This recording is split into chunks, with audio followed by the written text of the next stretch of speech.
So this is currently my most ancient motherboard that I own.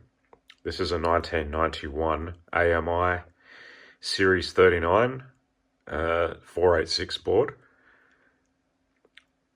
And it is ISA only, obviously, as you can see.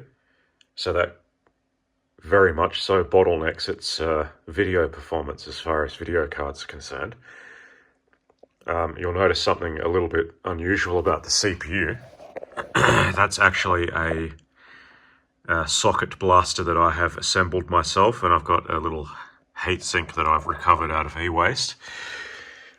And that runs quite happily at 133 megahertz.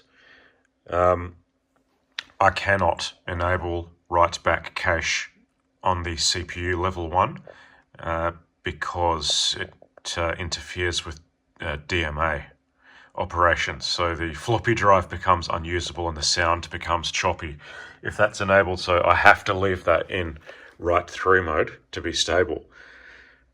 I'm thinking of actually trying a 40 megahertz oscillator instead of the 33. Because I know these CPUs, the AMD 5x86s, generally run stably at 160 megahertz. So that's the next thing I'm going to try. You can actually get variable oscillators, so you don't have to keep changing them out all the time. They're on PCBWay, so I'm going to get some of those made up so I can have a play with that. I'll show you what it actually performs like. I've currently got Windows 95 installed. Well, inserted in there. I've also got DOS as well.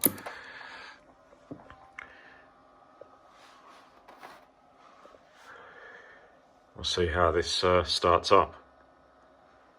Well, it helps if you plug the monitor in. So the monitor is obviously plugged in now, and we can watch this ancient motherboard starting up. And yes, I do have XT IDE installed on the network card in there, which is fully functional. In DOS mode. I don't know that I've set it up in Windows.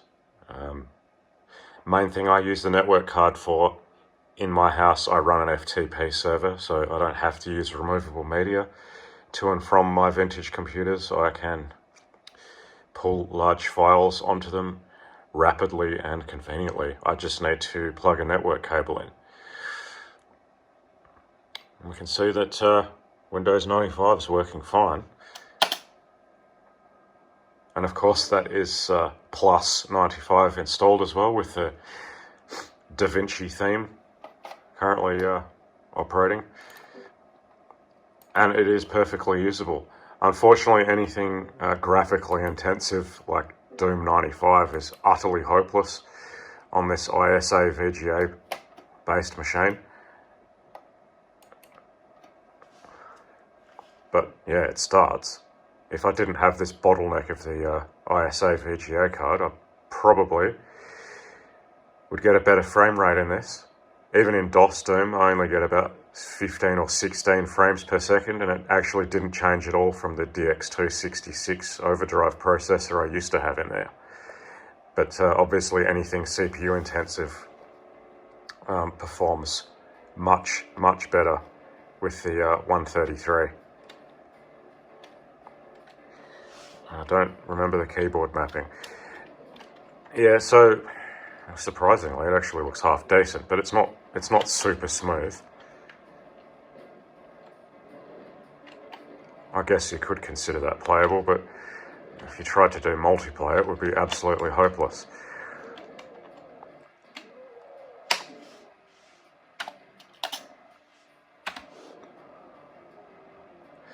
But nonetheless, that's quite a usable machine with a 1992 motherboard, which I just find utterly ridiculous. I've got obviously much better motherboards lying around, but this is just my favourite because it's so damn slow. It's so damn old, I should say. And it was absolutely never meant to run at this ridiculous speed.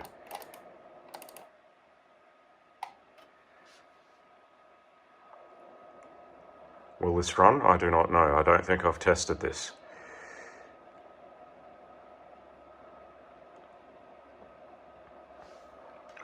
I probably should have exited to DOS mode.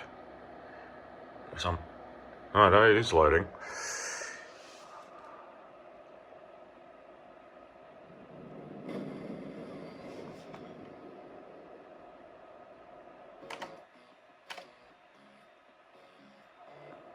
There's a bit of a slowdown on the music. I think I should start in DOS mode, because it's not this bad in DOS.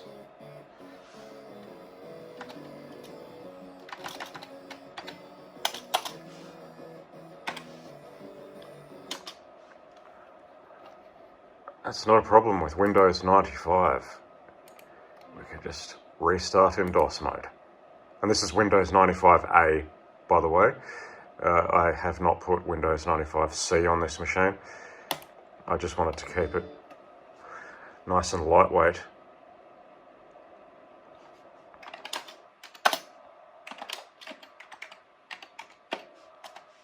Of course, there's a typo.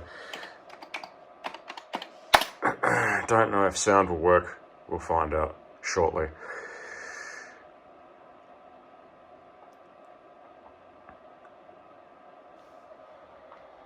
Still with the pause.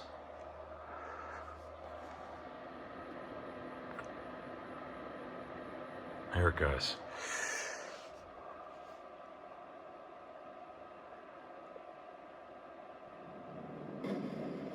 Does it have that slowdown?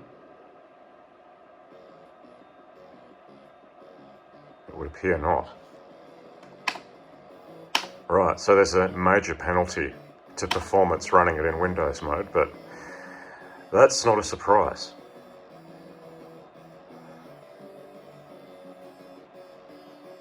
No idea what it's doing. It's doing something.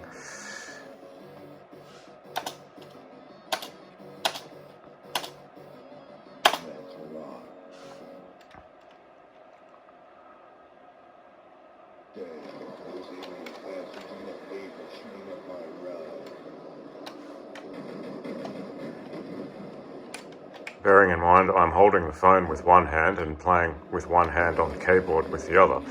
It's not the easiest thing in the world to do. But you can see, it's actually quite playable on a 1991 motherboard with this little modification. And I will tell you that soldering that socket blaster is the most unpleasant electronics project I've ever had to do. It is quite a nightmare.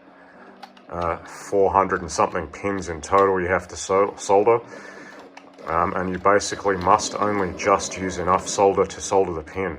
Any more than absolute bare minimum required and you end up bridging pins. And I didn't even use solder wire.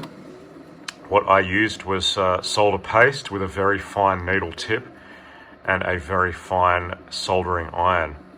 I could not get it to work with the solder wire that I had. I just kept bridging pins and filling holes adjacent.